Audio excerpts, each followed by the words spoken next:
And we're back here on the Smoking Fatty with Patty Show podcast. We're on the Smoking Fatty with Patty News Edition. We have a very important interview right now with Marco Rigamonti. Okay, he is going to come on and talk about a movement here that he wants to bring light to and bring attention to. And we just had a great first half. We were talking about the nuclear family. We were talking about how the establishment and the NWO are trying to take us over through indirect means and ways. They're trying to infiltrate the nuclear family and the father leading, the fatherly figure leading the family, which is how life has been done for years. I have a dog that actually is bred to protect the women and children when the husbands go out to hunt. The dogs know, why are we losing it? Answers to every question are in nature. And that includes dogs, trees, chipmunks, you name it. All right. That's just what happens. You don't see male chipmunks, getting pregnant. You know what I'm saying? It seems kind of asinine. But I digress. Let's go into here. Marco, you sent me the Italian Social Eurasia, I believe that's what it is. Let me see here. There we go. Movimento Sociale Eurasia. Here we go. There it is on the screen right here. That's right, Paddy. Thank you for having me here. Yes, this movement originally was called Italian Social Movement. In Italian is called Movimento Sociale Italiano, and it was the most important historical right-wing party of Italy. It was dissolved in 1990. And then in 2000 was founded as with the name of European Social Movement, Movimento Sociale Eurasia.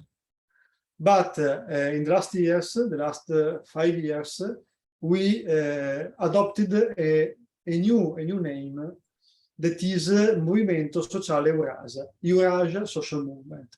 This happens because we see that what actually Europe needs, what actually Italy needs, is a privileged and very strict alliance with Russia. Because as a technological and industrial power, we absolutely need resources. And resources we can have just from Russia and from the emerging country, the BRICS, that can give to us the resources. At this moment, the resources are all in the hands of those countries, the BRICS countries, that are all allied with Russia. So it's obvious that the natural geopolitical interlocutor for Italy is Russia, of course. And this is why this movement took this name. It's a political offer that has to respond to needs that no other political parties or movements are actually working on seriously. Let me ask you a question. This movement here, when did it originally start? I believe it was this movement originally started back in the 1940s. Is that correct? The original movement, Movimento Sociale Italiano, it's an historical movement party that born in 1946, and it lasted till 1990, maybe 1992, because it was then it was then merged with another party which was called Alleanza Nazionale. So many people went to Alleanza Nazionale, which was a moderate right-wing party. It's not a center-right party. Other people went just on other parties. Other went with us in the European social movement founded in 2000. It's a thing of the last decade that we took the name of Eurasia Social Movement because we need a different political offer, because at this moment we have in jeopardy the relationship with Russia. We already cannot have any more resources like gas, and it's impossible for us to face the situation because we are not in 1920. Now we have a lot of industry, we have a lot of shops, and if we toggle away all the resources, you have an uncontrolled collapse of the society, of the commerce, in a way that was not even imaginable till a few months ago. We are talking about having a completely social breakdown, and without electricity, without gas. Here we are already talking about to have a blackout of several hours.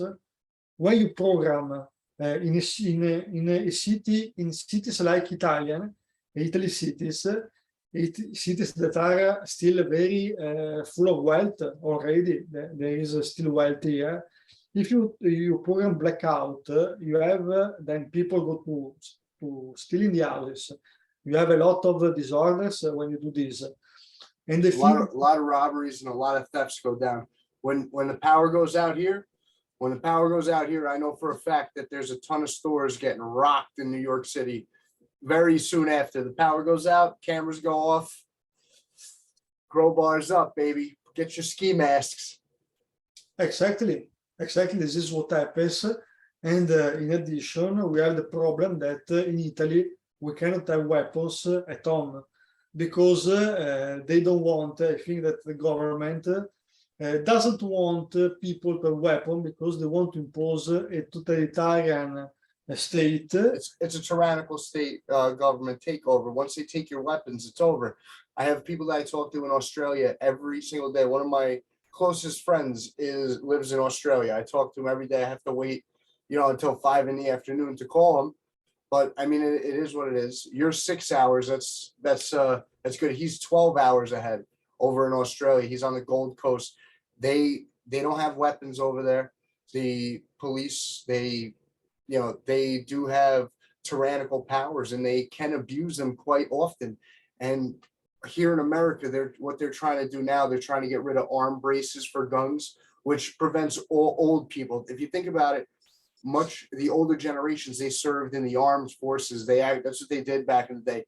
These kids today, they get a man bun and a ponytail and they go work at Starbucks wearing skirts and stuff. Not like the Dan Pena skirts, not like a kilt, but like these men think that they're women and they have surgeries and whatnot, but it's all relevant. Every single thing that we are talking about today is all relevant. And you tell me if I'm right or wrong. Do you feel as if God told you have to go, listen, something, you got to tell some people, because the people out there, they don't know. They don't, it's not their fault. And we can't be mad at them because nobody took the time to educate them. I don't fight with liberals online. I try talking to liberals online because I still care about the future. Like, if you're not trying to spread the word about, I don't even want to say, you said the movement is like center right leaning. That everybody is. They don't even know it. I have liberals telling me that they believe in X, Y, and Z, and it's all central right. It's all limited government, more family derived, and we want families in the lead and in the charge with male figures. And we're not saying that women aren't, but women and men, they have different jobs. The jobs have to be done. Men can't do the motherly thing as good as women can. Yeah, we could try, but it's not the same. And they can't hold a drill or a screwdriver like we can. It's very basic stuff. Yeah, some women can change tires, some women can haul ass, and that's good because they need those skills. Some males can parent very good and they need those skills. But when it comes down to it, by nature is what guides everything. My dog knowing to go and protect my wife and kids, it's phenomenal. It's fascinating. Now, this is absolutely true in the sense that both men and women has a different brain. When it's configured the sex, the men the brain of the man grows more in certain areas, and the brain of the women grows more in other areas. So while the man is more talented in finding solutions and use, for example, do technical things, the women has more an emotional intelligence, which is absolutely important because You need it.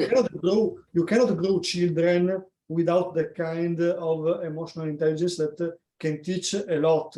It's just that it's different, the role, but they are exactly as the same value. And if we want to do justice, we have to recognize the importance of those roles. So there is nothing to lose for, as a man or as a woman, to recognize that we are complementary. Men need women and vice versa. You cannot have a family if you don't have both a wife and an husband. You don't put two hot dogs in one bun. You know, one hot dog exactly. and one bun. That's it. That's it. Yeah, exactly. This is the perfect metaphor to explain the mechanic of my talk. Yes, exactly. This is exactly one hot dog, one bun. You don't put two hot dogs in a bun. It's just, I mean, you usually have to pay extra. You know, it's not. Exactly. No, this is a family is not produced from two hot dogs in a bun. It's usually just monkeypox. But I digress. And you also noticed a very good, a very important thing. I want just for a moment to come back to the weapons because they have a strategy which is different, but it's the same.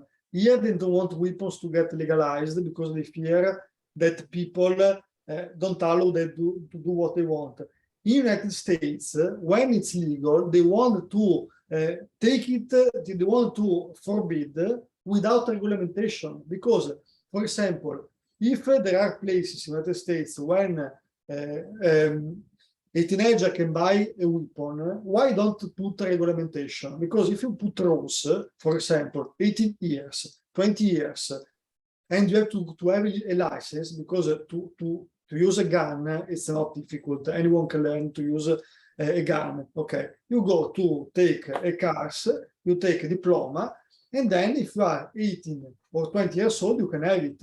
They don't do it because they want to make a prohibition then. They want to take it out of law.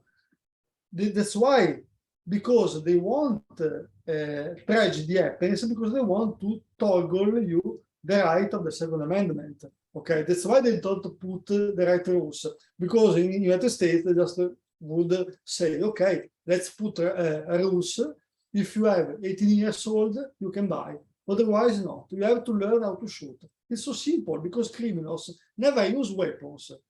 Never a criminal can use a weapon unless he is retarded. He never go to make a robbery or to kill someone with a registered weapon. The music videos, you know, that's it. That's what they got. They got Grand Theft Auto. They got the video games. They got music videos, and they shoot sideways. And then you see everybody who knows. They're like pulling in. They're doing all the tactical moves, trying to keep their weapons safe. You know, they're pulling doing a nice. And then you got homeboys coming in like, yo, give me your money. Like, I know that you don't know how to use a weapon if you're holding it like this. I'm going to slap the shit out of you. You know, that's just coming. Exactly. Pardon my French, excuse me, my swearing, but I know exactly what you're talking about. And when they restrict people from having weapons, now that being said, they restrict people from having weapons. Now your party and your movement that you're bringing out here today. Now, are you a founding member of the new class that came up? Like, are you part of this new one, this new generation? Are you active in the community? No, of course, I'm not a founder because this movement was founded in 1946. Then was not the original. I mean the new class. Like the last one was founded in 2000, and there was not inside politics at the time. To be honest, I am interested directly in politics. I get inside politics after the pandemic. In the last 2 years, I went more interested because. So you were chosen by God, is what you're telling me. No, because let's say that in my opinion, I always was more, I can say, more inside spiritual and traditional things. But in this case, I see that the politics is invading the spirituality, is invading what is the human sphere, because what is sacred is private. Okay, this is why they want to take away the concept of sacred, of sacrality. That's actually, to be honest with you, that's a great point. The fact that your privacy is sacred, that's something I haven't heard in a very long time, and it's very true. And then, like, automatically when you said that, I could close my eyes. I blinked twice when you said that, right? You said that privacy is sacred. Family is sacred. Family is also private. But if you're on Facebook and you're on Instagram and you're posting every single thing that you do with your family, the sacred bond between your family, God, Jesus, whoever you have up there, it's gone. You know, They don't want they don't yeah. want this anymore, because if you have a sacred space of you, it's power that you have, and that they don't have. They want to get inside your home in every moment. They want to cancel the concept of private property. They're still doing in Italy, because already there are contracts for the smart work, they call working at home, that you can be obliged to bring people inside your home for inspections. So they want to cancel the concept of the private property, of the they want to reinvent everything, that to toggle any private space, because private space is power that you have, and it's power that they want to have for them to use against you, because it's just a matter of power now. This is what we are in a moment, historical moment, where the leading class, what is the establishment, is in full decadence, because a real government has to help people to grow and express their potential. When a government, when rulers or kings or whatever you want fail in this, because they want to just a trivial greed of power, they just have these pulsions. They are not a real governance. They are people that are not in the right place. They don't deserve that place, because to govern a country you need ambitions that are not the average ambitions of main people. You should have the biggest ambition to make the place you rule a better place after you left. You have to make it. Yes, this is aristocracy. It's about this, to make a real aristocratic, a real nobleman should use his culture, should use his knowledge to make all the country better, because the country represents the ruler also. So if the rulers don't understand this, they're not governance. They're just people out of the place where they should be. This is also an important thing. I think the people has to understand that we are facing people that are not at the place where they should be. And most people fear this, because they think that if you eat what are the minds of this, that are the owners of the big hedge fund, so where are the biggest part of the money, they think this can cause a crisis, economic crisis. This is absolutely not true, because just one of the 95% of the money that exists in all the world is just a fake money that is created by the speculative market. So it's not real money. It's not a virtuous money created with work. It's just a speculation that they use to blackmail governments and industries to get power over them. If we take away the finance, we do a government finance. So we take all the financial market and we give it to the government without private people, without private investors. You don't have then interference, because now when Italy has to do something, has to buy, to build something, has to call the bank, and the bank or the hedge fund say you can do it or not. They're going to do that through CBDCs. That's what's going to come. My other show, Crypto War Live, I go live 10 p.m. on another show. I host a show directly after Smoke a Fatty with Paddy News. It goes on nightly at 9 Eastern time.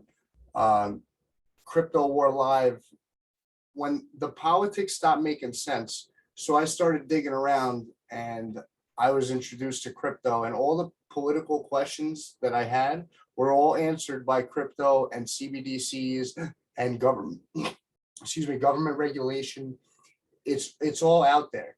Now the CBDCs are essentially crypto that are going to be given through your Visa, your MasterCard, your government debit card, whatever. They're going to be giving out this crypto to people, and they're going to be putting restrictions on it. The CBDCs are going to, and that is how the UBI, the Universal Basic Income, is going to come out. We do have to wrap it up here. I just got the warning. The CBDCs, and I hope you'll come back on again, because this was one hell of an interview. This is strong stuff. This is really strong stuff. Yes, and very important. Very important. This is probably this. I've had some important crypto interviews that have. One of the interviews I had for crypto blew out the entire NFT space. So if you and your constituents are listening, the NFTs and crypto, don't worry about that stuff until later on. There is no link between NFTs and any kind of contract legally anywhere. So if people say here, get involved in this NFT, do not get involved yet. There is no legal binding matter between an NFT and an actual contract or anything legal. An NFT is like you going to Starbucks and getting reward points. You could buy a ton of reward points, but essentially you can only use them at Starbucks. And if Starbucks wants, or what they do, if you buy points, they take the US dollars out of it here in the US. If you were to buy reward points at Starbucks in Italy, was it the euro? You guys use the euro, right? Yes, euro. Okay, so the euro, when you pay for these loyalty points, yeah, you get Starbucks stuff, but they take your euros. Okay, that's exactly what happens with NFTs. We just touched upon a few things here that are definitely important, and I have answers to these questions. So, I'm sorry to go in on this, but you sparked it, and I'm sorry now you got to listen. But CBDCs, that's how they're going to be controlling the masses.